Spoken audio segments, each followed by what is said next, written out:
the space has so much potential. The implications are great, and regardless of what we hear in the news and what's going on in other publications and bodies, I think that there is a lot of opportunities for young people to find a good career path.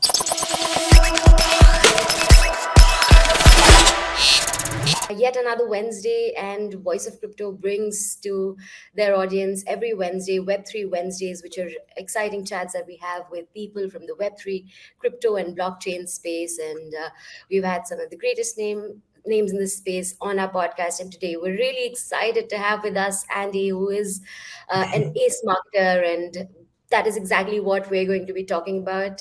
Andy, his journey, and a lot more about crypto marketing, as the episode of today is called Crypto Marketing with Andy. Hi, Andy. It's great to have you on our show today. Could you please talk a little bit about yourself, your journey in Web3, what you're doing? We already know that you are the CMO at RFI, and there are a couple of other projects that you're involved with. We want to know all about it from your own self. Yeah. I mean, I kind of started off when a friend of mine in Cyprus introduced me to Bitcoin back in 2017 or so. And I kind of got into this whole concept of the idea of a currency outside of fiat. And it was kind of the first time I was exposed to that outside of a video game. Yeah, so as you know, I'm an avid video gamer as well. I work with video games. We'll talk about that later, and how that kind of blends into the new age of marketing. But I started off working on metaverse projects, creating videos and marketing material for that. And then I started working on a fitness app during the Step Move to Earn movement back in 2021. And then that kind of developed into 2022. And then I realized I kind of wanted to take on a bit more of a more technical industry and a more technical part of the blockchain space. So I started working with RFI as CMO and found that it was quite enlightening to see how more layer one and base protocols are developing in the space and where they begin and how they develop during this current state of the market. I have my own marketing consultancy company, WebEdge, and I'm consulting on AI products and game products now. So yeah, quite an exciting time to be in the space. Absolutely. And without a doubt, the last couple of years have been really crazy for everyone who's been in this space. But you did mention that you came across Bitcoin quite a few years back. So would you like to talk a little bit more about your journey, about discovering this space and then moving on to do what you are doing, and why particularly marketing? Yeah, I mean, I thought there was always kind of a need for a more streamlined service for international payments. In any standard, as the world is kind of getting a bit more interconnected internationally. A lot of countries are kind of working together. There's a lot of synergies going on, and especially in the realm of young people, they're approaching different markets that they probably wouldn't thought to have done 50 years ago. So there's been a lot of a big paradigm shift in that approach. So after kind of the news of Bitcoin, and then shortly after kind of Ethereum's, and obviously there was several other projects in the space, and it did just blow up out of proportion. So it's really difficult to keep up with it all, and I don't think it's really necessary to. Yeah. So I spent my time focusing on kind of how the best of the best did it. So I kind of focused very much on that, and I think it's always, if you ever want to get into a space, first thing you could do is study the greats and then work your way down. So see how the best did it, and then kind of work your way down and see how the worst have done it as well at some point, because learning from other people's mistakes is always very beneficial.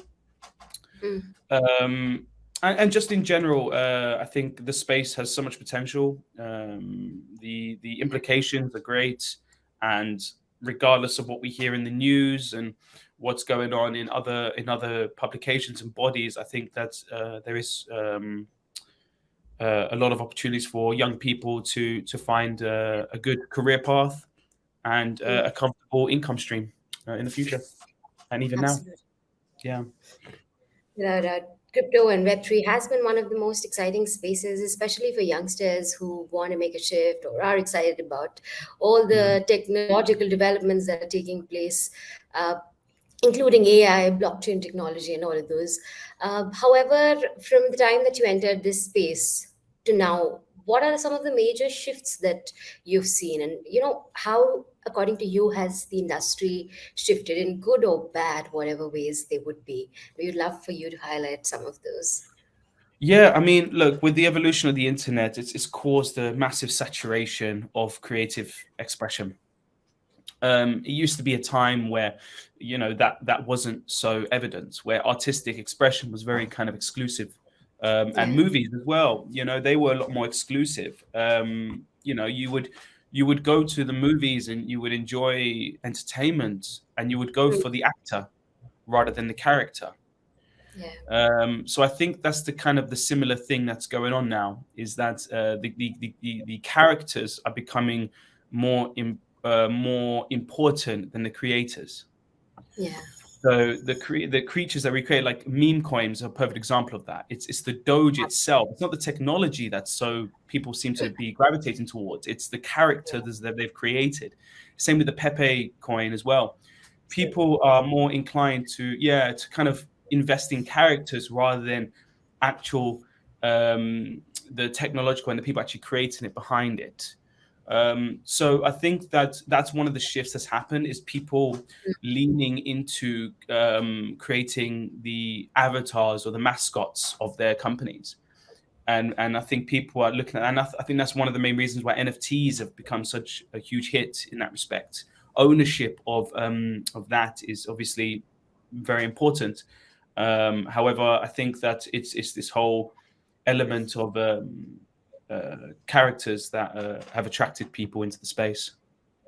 Absolutely. And I was going to talk about my next question would have been around the NFT space and how NFTs have grown. And you rightly said that the story of the character rather than the creator has what been gaining importance in the last few years. And this is due to the disruption that in the internet revolution sort of brought forth. And Web3 too, again, has a really important role when we go forward to play in this narrative. Now, if we look at NFTs, the initial NFT boom that took place, wherein CryptoPunks and Top Shot and all got really Yeah. famous, it was in fact the character that gained limelight. However, if you look at the NFT space now, people are sort of shifting, and I think that is one another shift that has happened from just hype or the narrative or the story to a lot of utility. So, what are your views on the NFT space, how it has grown, and what sort of a future do you see for NFTs in the near term as a marketer? Yeah. I think that we're going to see a very, I think it's not going to get any less complicated. I think it's going to get even more extreme. And I think there's going to be even more diversity in the space. I think we're going to see a lot of iterations of what an NFT is, because up until recently, I say even as we speak, the definition of an NFT is still not being fully understood. Whilst us in the space are very familiar with the terminology and the history of it, and we can formulate a consensus and understanding of what it is that the NFT is and what it does. It's essentially an on contract, smart contract token, which is assigned to an individual. Um, and it's it's proof of ownership and proof of storage. And I think a lot of people have value to that because they've been burnt in the past. Historically, creators and artists and game developers and musicians have been burnt by their creative assets. And the concept of an NFT is a solution to that, is to give people complete ownership to what they create, is that NFT has a tracking line and we can go to its source, we can go to its genesis, we can see Yeah. exactly that and assign it to an individual in that respect, but without giving the individual's identity away. It's kind of like in the UK, we have land registry. When you buy a Mm. property, there is a land registry of that property. It is a document that it's open to the public, and that's the same thing with chain. Is that you're just getting a visual ownership of something, and I think that is invaluable. just being that in that space. And I think that's what's very much required in the internet, whatever definition you give it. Whether you call it an NFT, a non-fungible token, or you call it an asset or whatever, there needs to be a sort of registry and documentation of you creating this asset. You're creating this something, and then you're putting it into the World Wide Web. And naturally, you should be monetized for that. Same way that people build a house and they sell it, they should be monetized for that action. So I think that's definitely going to stay there, and I think it's just going to get a bit more ecosystem focused. I think we're going to see a lot more communities, and people are going to start going into their cliques a bit more. People will be doing this, and it'll be very internal. They'll find good quality communities, as there are nowadays, exceptionally high quality communities. I'm a big fan of the Algorand community at the moment, the Algorand Foundation. I think what they're doing is excellent. I love their social impact, and I think, there's more of that. Like, my ideal marketing strategy would always include some sort of social impact, charity, and green energy focus as well. I mean, as long as there's a narrative and a process within the company and with the organization, with the community, to actually show that you're also trying. That's Web3, right? You're trying to be good beings, as a community. So I think showing examples of that is excellent. You did mention that Algorand community is one of the most interesting community at this point for you.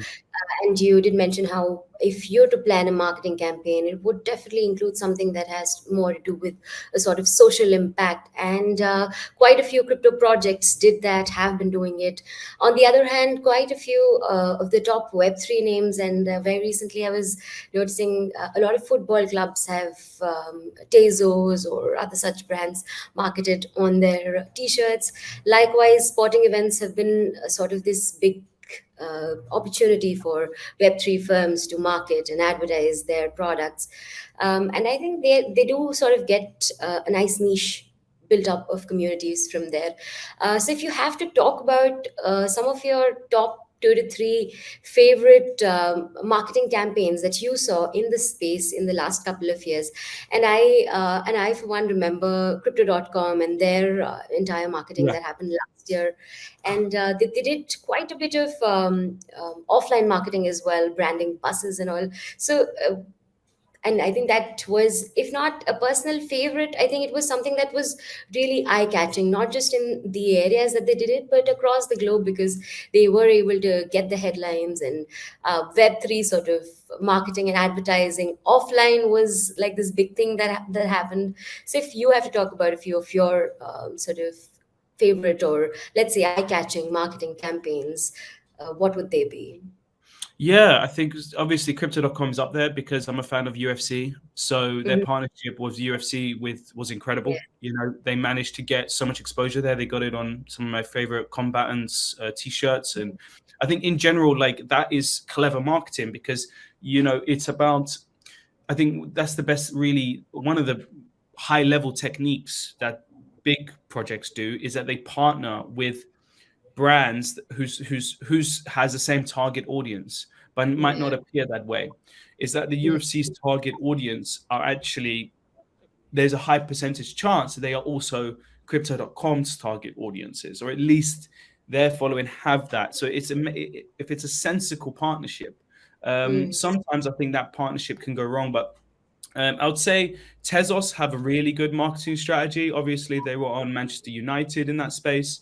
So they had that on there. You had Tezos on Manchester United. That was incredible. And it really brought attraction to the space, for sure, as one of the most internationally recognized football teams. I think another marketing strategy that I was quite impressed with was really the Polygon's process of being such a force for offline events.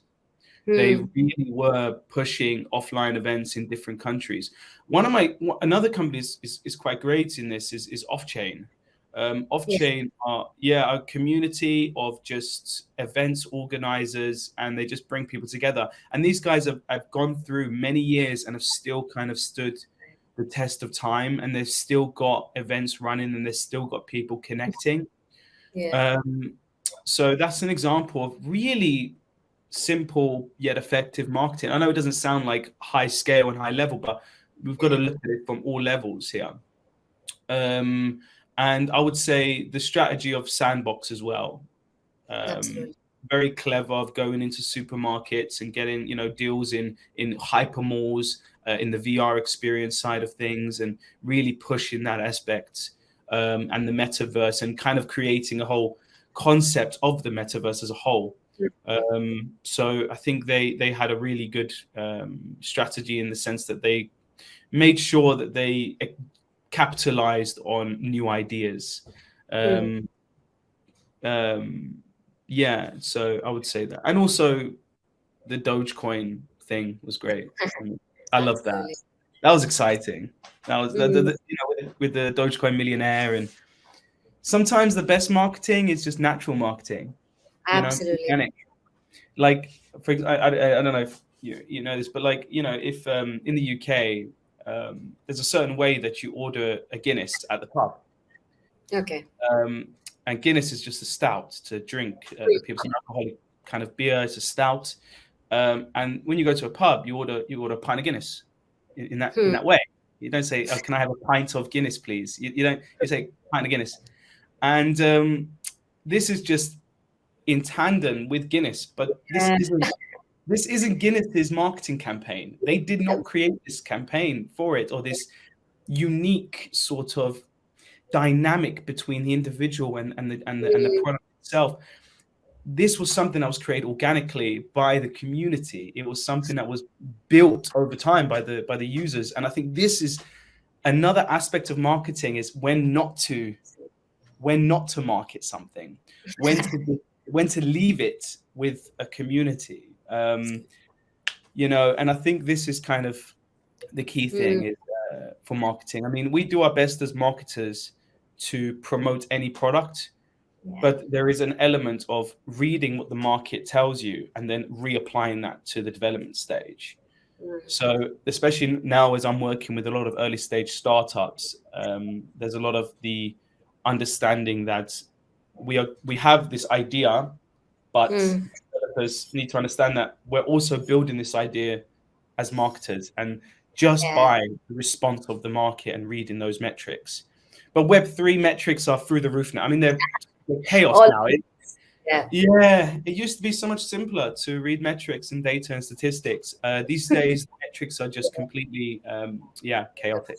Absolutely. But Yeah. this also means that there's so many more people onboarding this space, which is why it is getting a little difficult for data gatherers to, in fact, get on and combine all of that data. And I'm sure that as we progress as a sector together, that is something that we could combat.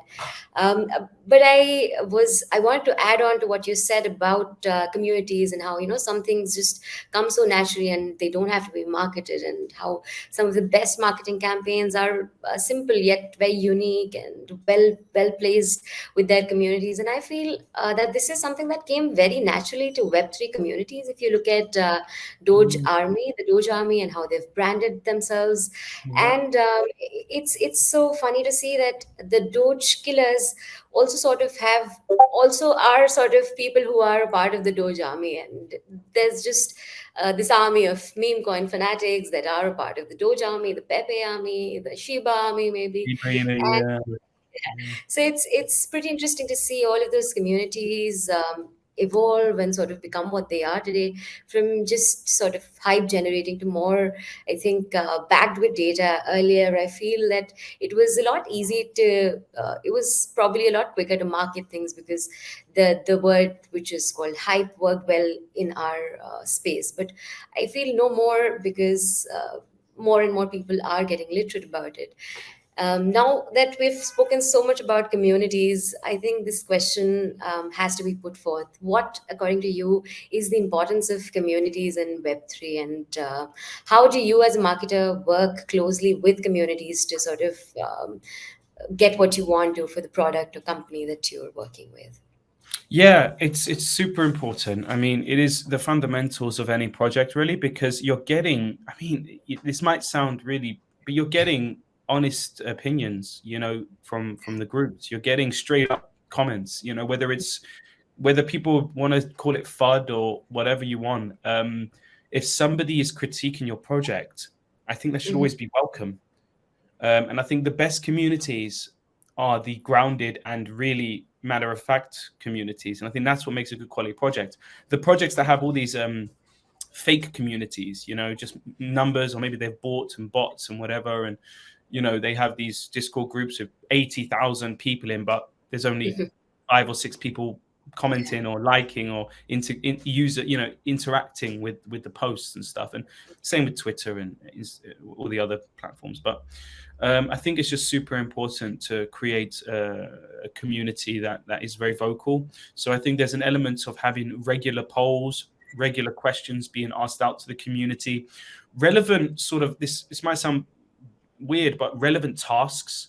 Like get Yeah. people doing things. I think like a lot of projects don't really do this. Is that a lot of people just want to be a part of a good idea. Yeah. Like with me, I work on these projects. I think sometimes the best thing to do is just for the marketing team to just push things to do for the community, and not just please like, comment, and subscribe, because that's kind of outdated now. That didn't age just well yet, but people are still doing it. But I think giving them tasks and just completing simple activities, maybe playing games that answer questions. Do you like this mini game? Do you like this concept? Do you like this idea? Can you play the demo for us? Give us a review. Tell us what you think, please. Give them polls, voting, democracy, things like this. A lot of the best communities do this, and it's like second nature. So we'll have to see if other projects are also going to follow in that nature. I think one of the things I was just mentioned before is that with communities, I think in general there's got to be a rebellious nature in the group. There's got to be an element of rebelling, and I think that was how Bitcoin was born. Yeah, it was born in rebellion, and I think communities can be a part of that as well. It's rebelling against the problem. Like, we're fed up with this way of things. Let's do something about it. And I think that it kind of the time frame of a project actually is very similar to the human life, in that we go through a stage in our teens and our 20s of being rebellious and we want to change things. And then later on, we tend to adapt and we kind of get comfortable. And I think that's what a lot of projects go through. They go through their rebellious stage where they disrupt the market, they make noise within their communities and outside. Getting involved in that respect, making noise, and then after that, they find their settling, they sit comfortably, and they ride the wave. Absolutely. If you have to talk about one of your most your smartest marketing campaign, something that you are really proud of, what would that be? Yeah, I think like what we did with the Ray-Fi was great. We just went on a global tour. Yeah. Obviously, that's quite an expensive marketing campaign. I was gonna say. Yeah, absolutely. It was quite an expensive campaign, but it proved to be quite effective. And that was kind of the main focus, really. I think just being present is always really the top thing, staying relevant in the space. Our Twitter is getting engagement, and some of our other channels. So really just our social media utilization was quite impressive. But I'm currently on another project where it's a bit more fun, and I think Yeah. I'm very excited to how people are going to react to our new operation, so to speak. So yeah, we've got the best is yet to come for sure. Okay, so you're not going to reveal it, I'm guessing. Not yet, but we have something in mind, something very quite unique. So yeah. She'll be waiting. Now, if we spoke about communities and we spoke about social media, you were just talking about Yeah. Twitter, and now when I look at the market, the number of social media platforms, it's just insane. And I I do manage a firm, and I understand the pressure of handling like 10 social media accounts for a firm, and I'm sure you're handling way too many too. So, if you look at the Web3 context, which social media platforms do you think would be most important for Web3 entrepreneurs or for a project in Web3 to sustain? And I mean, now with the It's a tough recent release question. of yeah, Yeah, and with the recent release of Threads, I mean, this weird competition between yeah, Threads and Twitter, Meta versus yeah. Musk. So, I mean, what does one do? What I sort of mean, it's frustrating because we're playing into the big boys' hands. You know what I mean? Is that we're letting we're letting these big companies like Meta, like X, that we're letting them control our economy. Mhm. And I think right now there is no real solid answer. Unfortunately, we're stuck in a situation where social media marketing is an inevitability. Yeah. And I'm not happy with that personally, but it doesn't mean that we can't capitalize on it.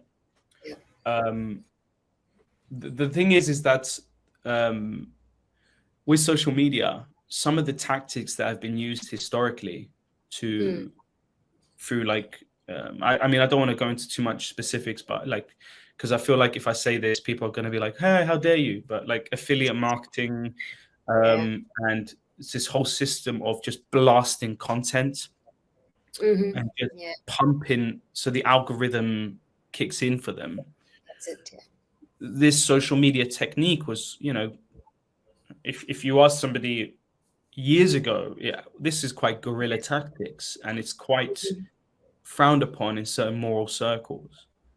Mm-hmm. Um, because essentially you're just creating quantity over quality, Absolutely. um, just to kind of fit in there. So I think social media is a bit of I don't think it's healthy uh, to overdo it in general. But I think there should be a social media element of a project of a company. But I think that there are other things that people should be focusing on, i.e., in community building, um, offline and online.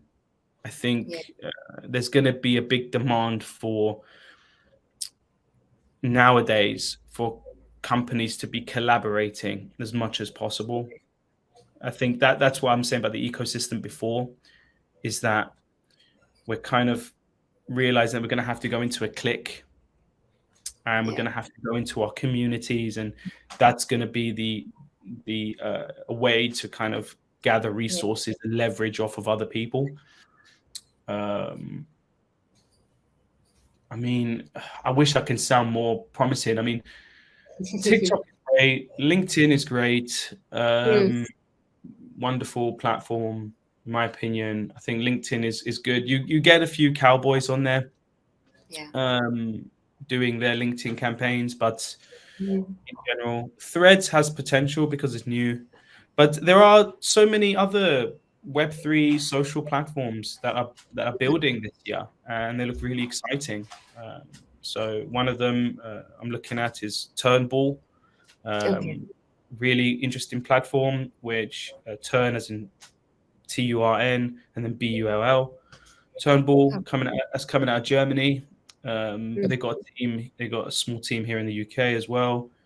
Right. Very nice platform. It's creating it's kind of creating a social connection with people that go to the same events as you. So when you All go right. to their events, you can kind of the AI algorithm will kind of match you with people who Oh, which would be suitable for your project. Yeah, so and this is you like can Tinder for Web3 people who are going to events, right? yeah. For dating apps for entrepreneurs to meet. Sweet. Exactly. Because that's one of the things is that when you go to these events, you just don't know. You have to go through so many people that you won't really work with, that you don't really know, and you have to go through it all. But this app kind of solves that problem, and it saves a lot of time in that respect. They worked with London Tech Week, so during London Tech Week, this was the app that people were using to match with people who with suit their Yeah. needs and what they're looking for. And yeah, that was kind of how things worked out. And I think it's going to be even better during the bull run. Hmm. Pretty smart, I must say. And this is a great example of the offline marketing that we were earlier talking about as well. Mhm. I did have a question back then as well in mind. Apart from events and community meetups, or just offline Yeah. meetups, what are the other ways in which an entrepreneur can market Web3 products or projects offline? Are there any other ways? Yeah, absolutely. I mean, branding is also really important. SEO, search engine optimization, making sure your website is kind of, I mean, people are using yeah, Google and what is it, DuckGoGo, Brave, Yeah, um, and these are the search engines, the browsers that people are using these days. Um, but I think just making sure that your website search engine optimization is up to standard, that's really important. I think that's a given. Again, email marketing works if you were wanted to do some email outreach. Again, this is a kind of a tricky field. Some people find it annoying. Some people react well. I think it's the way in which you package it is really important. yeah, Um, I think that more and more Web3 projects need to have more testimonials and customer reviews on their systems. I think more and more platforms need to have testimonies from legitimate sources and have some yeah. sort of review system in place. Hmm. Um, and I think like reaching out to certain things like this would be very useful for the companies in marketing. Having a place where people can actually comment directly on the website, people can see customer reviews and a rating system. Yeah. Sure, a lot of them will be 1 stars and whatever, but I think that's a good way to work from. So more of that.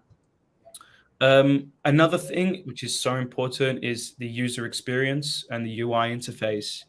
So many of these projects have whacked out user interfaces, unusable, pretty much unusable systems. So I think that's really important. There's got to be a consideration to the user journey and Hmm. how they know about the platform, how they find material about the platform, like Yeah. research, like where are people researching the platform, Hmm. how are they confirming its authenticity, Right. how to onboard themselves onto the platform. I think all of these are very important factors. And I hate to say it, and I'm going to puke if I have to say it again, but paid advertisements. Yeah. Unfortunately, in this space, there is, as you know, with social media and in general, there is an element of paid advertising. Yeah. So I've heard that people say that there is a compounding reward to it, but I think it's another system in which they keep people in. But I think being smart about it is the way forward. Is put a little bit of into every platform, Yeah. checking the metrics, and then consolidating into the metrics, the platforms that work out well.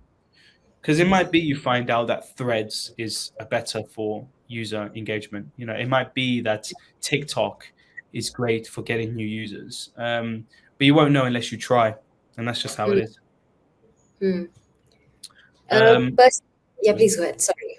Yeah, Really no, sorry to just cut. to finalize. Yeah, and finalize. I think being agile and being very dynamic is really important. Be ready to 90 degrees. Be ready to change your direction on a dime. This space moves fast. Hmm. The Yeah. world is moving fast. We are going somewhere. We don't know where we're going, but we're going fast. Hmm. So being able to quickly change a decision and maybe sometimes have to double back on yourself, that might is also important. Hmm. Talking about fast, I have to talk about AI. And you Mhm. initially mentioned that you're working with a lot of AI firms with your firm Web3 Edge, and you're trying to market a lot of AI products or projects. Now, AI has been sort of the it word of this year, without a doubt. Yeah. And the hype still continues. We can't deny that. Uh, are you seeing a lot of AI projects sort of mushroom? And if so, how do you, as someone who has to market a certain project, differentiate between a good project and a bad project? And how does your strategy sort of differ, or do you even take up bad projects or clients? That would be my question. Yeah. I think that whatever metric you use to decide whether something is legitimate and something needs to be vetted or not, I think there will always be someone to disagree with that and to have a different ideology. For me, I kind of look at the team and the advisors and their background. I think this is always very important. It's good to understand where the team comes from historically. But apart from that, because that's across the board, right? The people that should be a given, no matter what. But apart from that, I think it's about um, just really just looking at the quality of the application itself, and if they've got a demo, if they've got Yeah. something they need, no matter what in this day and age. I really I get I know there are some projects that can have a pitch deck and a white paper, and Mm. that's what they need to get funding. But generally, in these cases, it's not a normal case. It's specialized, as in the Yeah. people know the VCs or they know the investors personally. They have a relationship already, and they've already got a track record, and the investors already know these guys are good at what they do. They're competent. They understand their space. But in terms of general people, let's say hypothetically, you don't have VC connections and you don't have investor connections. This is where you have to get a bit more creative, and kind of decide, okay, so does the app work as intended? Yeah. Does the marketing material make sense to you? Mm. If there's even an ounce of BS, just Yeah. do your best to just be like, okay, this isn't going to work. You are going to go through 99% of really awful ideas. And I think making a mental note or even a physical note of, Mm. I mean, this is what I do with all my projects, as I've said before, is that I make kind of my own review of the project that I'm working on. Mhm. Yeah. If you do like a project and it's going through your mental filter system, after it's gone through your mental filter system, I think writing it down and having a right review about your review of that project in whatever terminology you want, in your own words, I would say review that project in your own Mhm. words, and then give yourself time to read that back and fully understand what it is that because sometimes in our heads we cannot formulate our perception of something. So writing it down is a good way to kind of fully understand our own perceptions of something.